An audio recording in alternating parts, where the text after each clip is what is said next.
Kalau pertamanya awalnya sih kita waktu dari sekolah dulu di SMP kita senang melukis ya itu.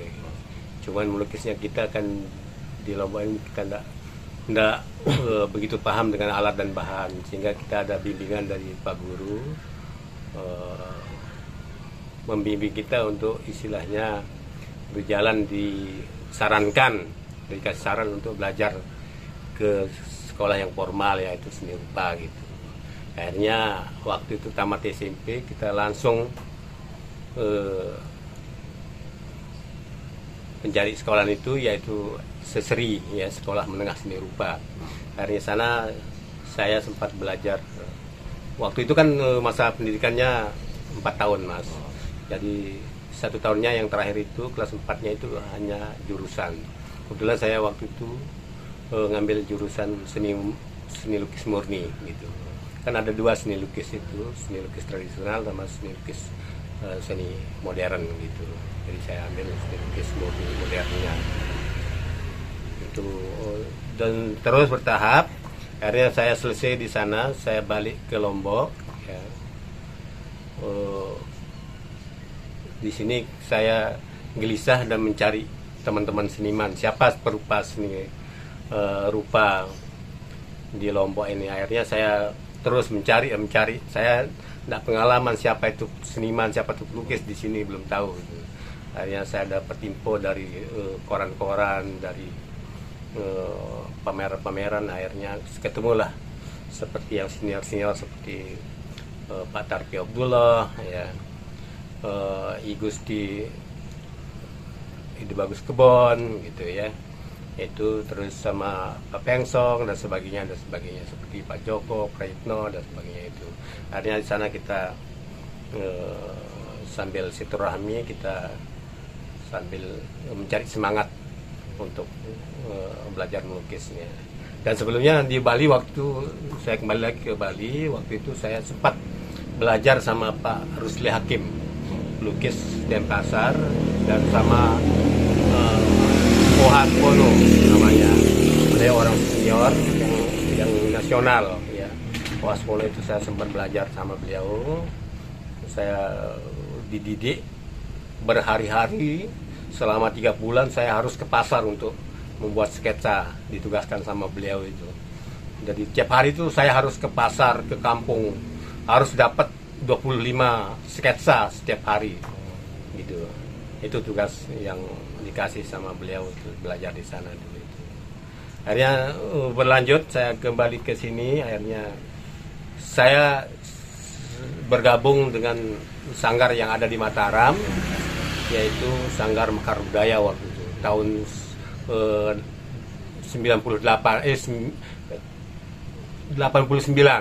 ya, tahun 89 sampai seterusnya itu saya gabung dengan Sanggar Mekar Budaya.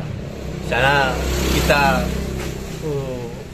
sering mengadakan pameran-pameran, baik di Mataram. Waktu itu pariwisata sangat luar biasa, dan kita tiap tahun, tiap bulan malahan kita berpameran di hotel, di gedung kayak bidang kesenian ya, di tamu budaya, museum, di hotel-hotel kita sering pameran sama teman-teman, baik teman yang dari luar sanggar maupun teman yang di sanggar gitu. Jadi seperti itu Mas perjalanannya. Dulu didukung oleh siapa dulu sehingga terus ada pameran-pameran? Jadi kita sama-sama teman nih Mas, jadinya sama-sama teman kita berniat untuk memajukan seni lukis itu, seni rupa khususnya seni lukis itu ya. Sering kita berpameran-pameran. Di samping itu juga kita sering kalau dulu ada istilahnya mungkin didukung sama taman budaya gitu ya, bidang kesenian. Zaman dahulu itu ada bidang keseniannya, itu yang akhirnya berjalan. Dan waktu tahun 90-an itu luar biasa seni rupa kita di Lombok ini gitu ya. Sejalan dengan pariwisata waktu itu. Jadi seperti itu Mas. Dulu juga ditunjang oleh keberadaan hotel enggak? Ya, sangat.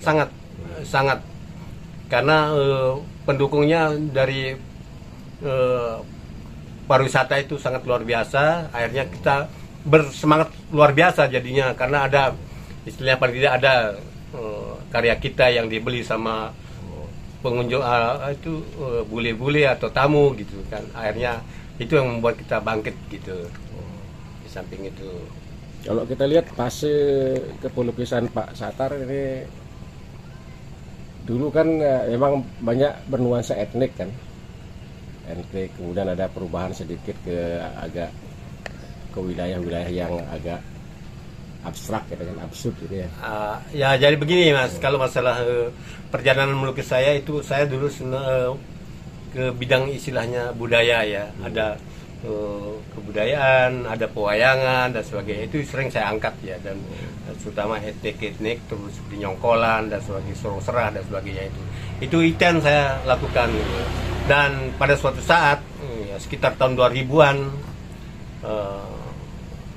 bukan karena kejenuhan, tapi ada suatu objek yang saya temukan yang saya anggap waktu itu saya anggap waktu itu luar biasa gitu, yaitu seperti alam lain gitu ya. Itu pernah akhirnya saya beralih dari etnik itu lari ke alam lain itu. Jadi karya saya bernuansa magis waktu itu ya.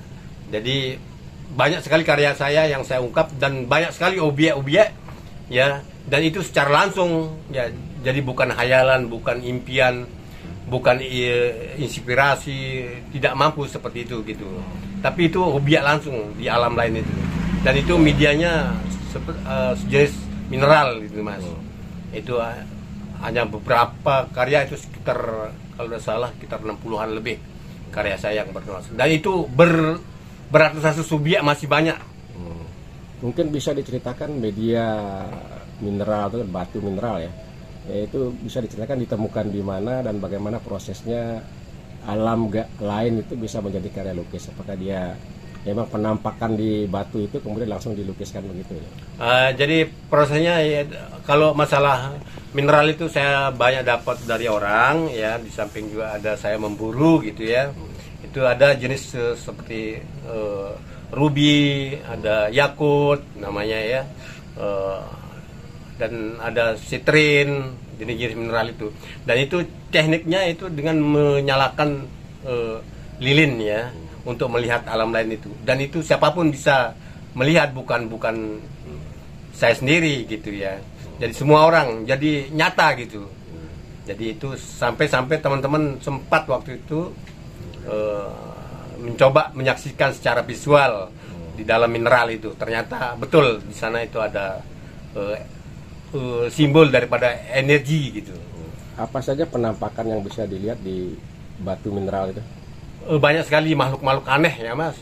Kita tidak bisa, kalau secara imajinasi itu saya tidak mampu gitu, kecuali dengan melihat langsung objek itu ya. Seperti ada naga ya, ular yang berkepala manusia ya, anjing yang berkepala manusia, burung yang besar sekali ya, sampai makhluk berkaki 7 gitu ya, bermata 3 dan sebagainya. Itu ada, kalau dalam mungkin ada sejenis lapas muncul gitu ya. Nah, jadi itu yang saya kagum gitu waktu itu. Akhirnya saya coba ungkapkan secara visual di kanvas itu ya, saya munculkan. Dan sempat waktu itu tahun, kalau tidak salah tahun 2003 atau 2015 itu sempat saya pameran tunggal karya-karya alam lain itu gitu. Terus dampaknya setelah itu kan dihibahkan banyak karya itu kan.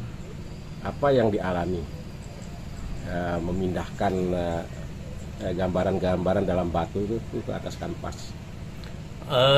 Jadi tertarik dengan apa itu, kekaguman itu, akhirnya sejalan dengan apa istilahnya, kalau kita renungkan ya, apa seolah-olah apa yang kita cari itu seperti itu muncul di dalam mineral itu Mas.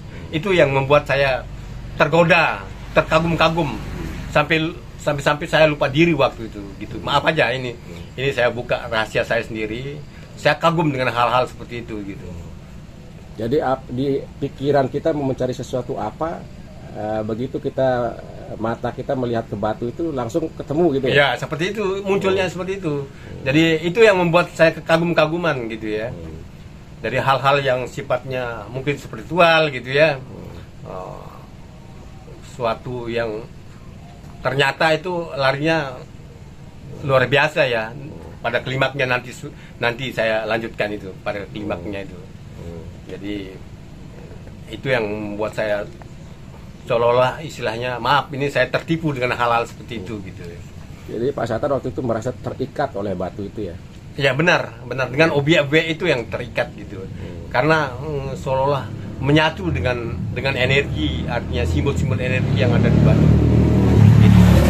Itu fasenya berapa tahun kira-kira dengan objek batu itu? Itu 5 tahunan Mas. Itu saya tenggelam dengan hal itu.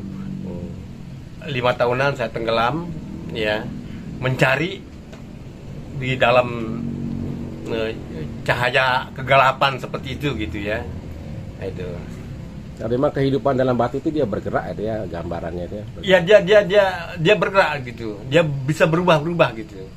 Nah seperti itu yang saya ceritakan tadi ya, seperti apa yang kita inginkan gitu. Itu seolah-olah akan muncul gitu. Dan semua apa yang istilahnya titik tujuan kita itu akan lari ke sana gitu Mas. Jadi seperti itu. Terus lantas apa efek bagi yang mengamati karya lukis alam lain itu? Yang dirasakan. Jadi itu kan hal-hal yang istilahnya kalau orang menganggapnya gaib kan, tapi kalau saya enggak gitu, nyata gitu. Akhirnya orang itu juga terkagum-kagum dan menganehkan gitu karya-karya saya itu waktu itu. Jadi seperti itu Mas. Jadi kemudian setelah itu 5 tahun itu menekuni alam gaib, alam lain lah dalam karya lukis itu, dan sekarang beralih lagi ke karya-karya yang sebetulnya sudah lama Pak Sattar geluti nih kan, dengan mengambil etnik budaya Sasak ini. Kira-kira apa penyebabnya? Karena kembalinya maksudnya. Kembalinya itu karena dari perjalanan tadi ke alam lain itu saya temukan suatu yang istilahnya menipu saya gitu dalam hal objek itu yang alam lain itu. Dari itulah saya sadar gitu ya, seolah bahasa agamanya mungkin saya tobat gitu ya. Dengan hal itu akhirnya saya kembali lagi ke seperti awalnya saya berkarya gitu, ke etnik gitu, melihat lagi budaya saya itu. Jadi bukan itu yang saya cari gitu. Jadi bukan alam lain itu yang banyak tipu daya ternyata gitu ya. Jadi dalam selama 5 tahun tuh ada beban tersendiri enggak? Dalam prosesnya itu luar biasa, saya enggak ada beban, tapi pada klimaknya itu beban yang luar biasa, dalam artinya peperangan batin itu yang ada di sana. Karena bukan itu ternyata gitu ya. Di sana itu adalah tipu daya. Jadi banyak tipu daya, contohnya seperti ada yang membuat dirinya jadi malaikat, ternyata itu ular gitu ya. Ya seperti itulah, ada yang buat dirinya kayak wali ya, pakaian putih-putih berjubah gitu, ternyata itu seekor ular gitu. Itu yang membuat saya sadar bahwa itu hanya tipu daya gitu. Akhirnya saya kembali lagi. Dan dulu karya-karya alam lain kan begitu banyak kan, mungkin sampai ratusan karya. Sekarang ini sudah rumah ini bersih dari karya itu, dikemanakan tuh karya-karya itu? Nah itu dalam artian semua karya-karya itu saya kuburkan.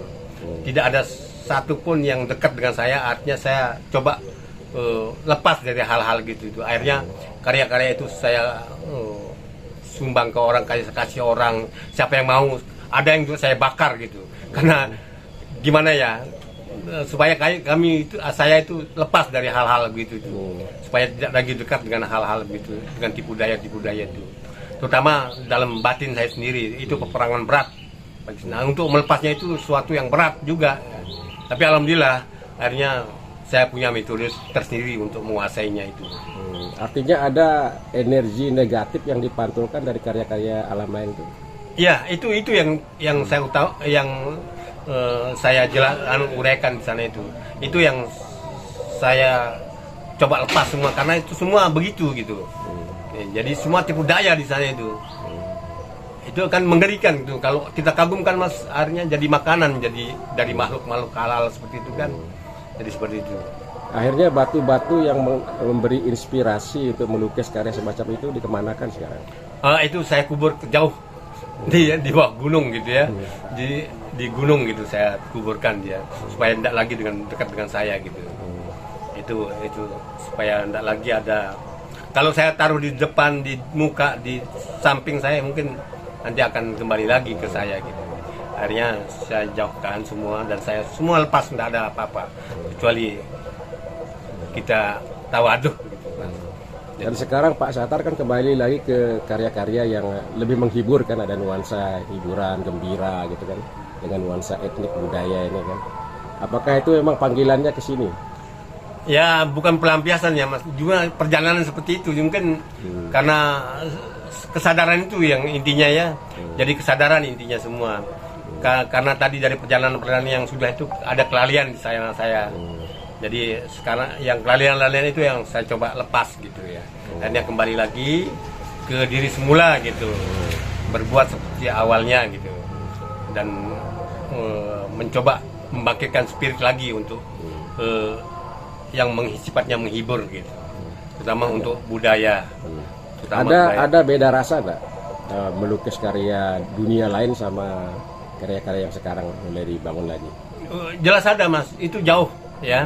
Itu sangat-sangat beda gitu ya. Waktu kita melukis alam lain itu kita seolah-olah itu menyatu dengan makhluk itu. Itu menghantui sampai ke dalam mimpi atau apa? Semua lini, jadi dalam kehidupan juga akan tetap itu muncul Mas. Dari gerak-gerik kita juga akan tetap ingat gitu modelnya. Akhirnya itu yang saya coba perangin gitu ya, untuk melepas hal-hal gitu. Akhirnya alhamdulillah sekarang ini saya kembali ke karya seperti